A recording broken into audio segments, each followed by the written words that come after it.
पिछले कुछ वक्त से जोधपुर का माहौल बहुत तेजी से बदला है, उसके बारे में कुछ बातचीत करना चाहूंगा। तो सीधा बिना कोई भूमिका बनाए सीधा पॉइंट पर आता हूं। तो पॉइंट साहब ये है कि मैं नहीं चाहता कि मेरा शहर बड़ा हो जाए। मैं नहीं चाहता कि मेरा शहर बड़ा हो जाए। बात कुछ रोज पहले की है जब मैं कॉलेज से घर की ओर आ रहा था। जलजोग चौराहे पर अचानक से मुझे ब्रेक दबाने पड़े। जाहिर सी बात है क्योंकि सामने ट्रैफिक सिग्नल था।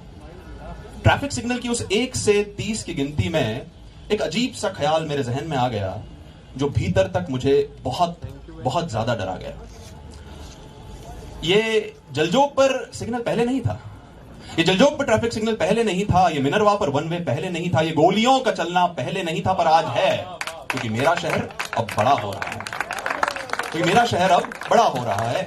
MBM, SN, IIT, NLU, NIFT, Jodhpur शिक्षा का गढ़ बन रहा है। इंडिया बुल्स और हाईकोर्ट भी आते ही होंगे, धीरे धीरे ही सही, पर मेट्रो के आकार में ढल रहा है। लोग खुश हैं, पर मुझे डर है क्योंकि मेरा शहर अब बड़ा हो रहा है। अपनायत को रौंद कर कहीं स्वार्थ के खंभों पर खड़ा न हो जाए। सच पूछो तो मैं नहीं चाहता कि मेरा यह शहर बड़ा हो जाए। मैं नहीं चाहता कि मेरा जोधपुर बड़ा हो जाए। और क्यों न चाहूं, विकास ही हमेशा संतुष्टि का कारण नहीं होता। ऐसा बहुत कुछ है मेरे इस छोटे शहर में जो उन बड़े बड़े शहरों में नहीं होता। ठीक है कि इसे कोई राजधानी या आर्थिक राजधानी के दर्जे में नहीं रखता, पर कम से कम यहां रोज कोई बम तो नहीं पड़ता। ठीक है कि यहाँ नौकरियों और संभावनाओं का अंबार नहीं लगता, पर कम से कम यहां भीड़ में घुसने से पहले मुझे डर तो नहीं लगता। यहां मौत एक बार में हो जाती है, रोज मर कर जीना तो नहीं होता। ये 15, 23, 1 नंबर की बसें कुचल दिया करती हैं लोगों को, पर कम से कम इनमें कोई रेप तो नहीं होता। 15, 23 और 1 नंबर की बसें कुचल दिया करती हैं लोगों को, पर कम से कम इनमें कोई रेप तो नहीं होता। और बेटे हमारे भी जाते हैं विदेशों में पढ़ने, पर परवरिश पर ऐसा घिनौना सवाल तो नहीं उठता। मेरे शहर में कम से कम घंटी बजाने पर दरवाजे की किसी बेबस मां का कंकाल तो नहीं मिलता। मेरे शहर में घंटी बजाने पर दरवाजे की कम से कम किसी बेबस मां का कंकाल तो नहीं मिलता। और कहते हैं कि काम बहुत होता है इन बड़े शहरों में, इंसान कभी बोर नहीं होता। मैंने एक अजीब किस्म की भीड़ देखी है राजीव चौक और बोरीवली स्टेशन पर, जिसमें लोग तो बहुत होते हैं पर कोई शोर नहीं होता। सभी लोग होठों पर माइक्रोफोन और कान में हेडफोन्स लगाए चलते हैं। किसी से कोई फर्क नहीं पड़ता। बोल तो सब रहे होते हैं, बस आपस में कोई बात नहीं करता।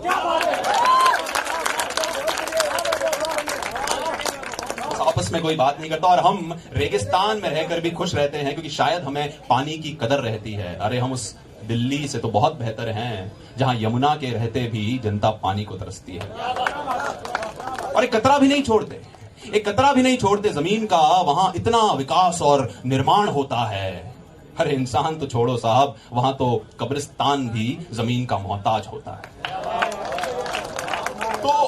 तो प्लॉट जैसी चीज होती नहीं है वहां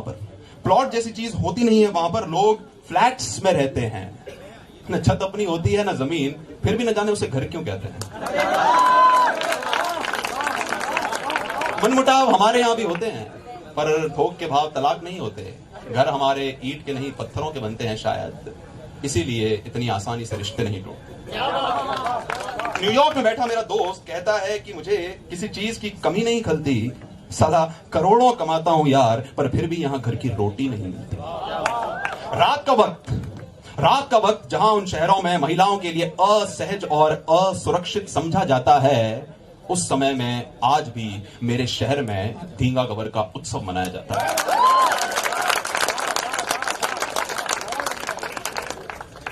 संपूर्ण देश में घट रहा है जो उस खाने के स्तर में आज भी कोई गिरावट नहीं होती।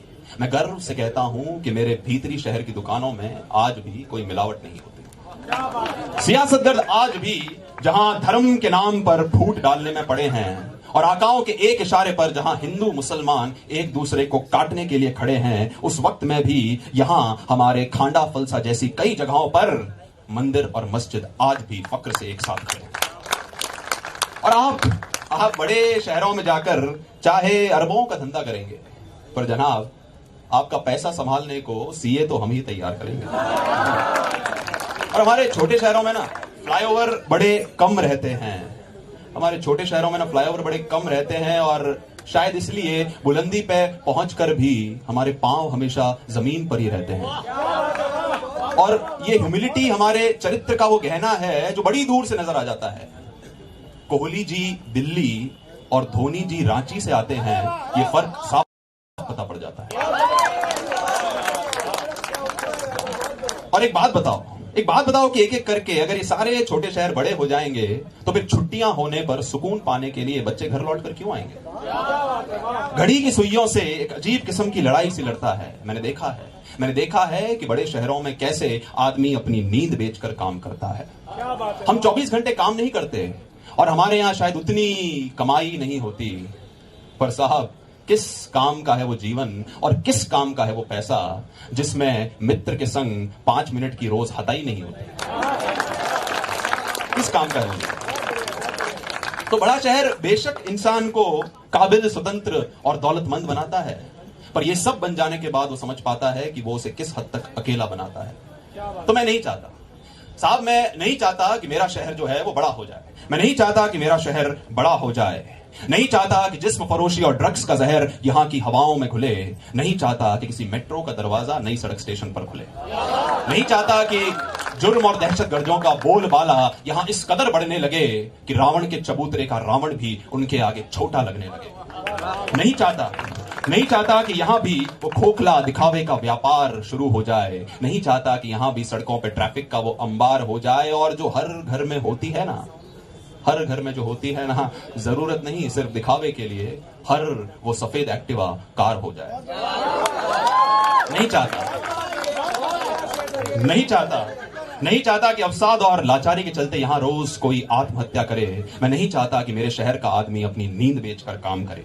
नहीं चाहता कि हिंदुस्तान मुर्दाबाद कह सके कोई इतना आजाद हो जाए। नहीं चाहता कि ये JNU हो जाए। नहीं चाहता कि ये खुला आसमान इमारतों के जाल से भर जाए। मैं नहीं चाहता कि यहां कोई भी इमारत मेरे मेहरानगढ़ से ऊंची बन जाए। नहीं चाहता कि कभी किसी बम विस्फोट की खबर मेरे कानों में पड़े। मैं नहीं चाहता कि घंटा घर की भीड़ में घुसने से पहले मेरा दिल डरे। मैं नहीं चाहता कि यहां भी मिलने का मकसद सिर्फ काम और मतलब हो जाए। ये आपसी प्रेम और सौहार्द यहां के लोगों में खत्म हो जाए। नहीं चाहता कि यहां भी आदमी चरित्र से बौना हो जाए। नहीं चाहता कि नारी की इज्जत यहां भी मात्र एक खिलौना हो जाए।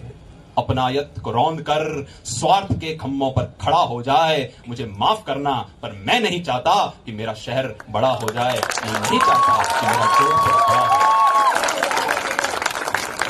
इमारतें, फ्लाईओवर, मेट्रो, मॉल, कंपनियां, नौकरियां और RTX, ये सब तुम रख लो, मैं इसके बिना ही संतुष्ट हूं। साहब, मैं तो अपने एक मिर्ची बड़े और 2 ब्रेड के साथ बहुत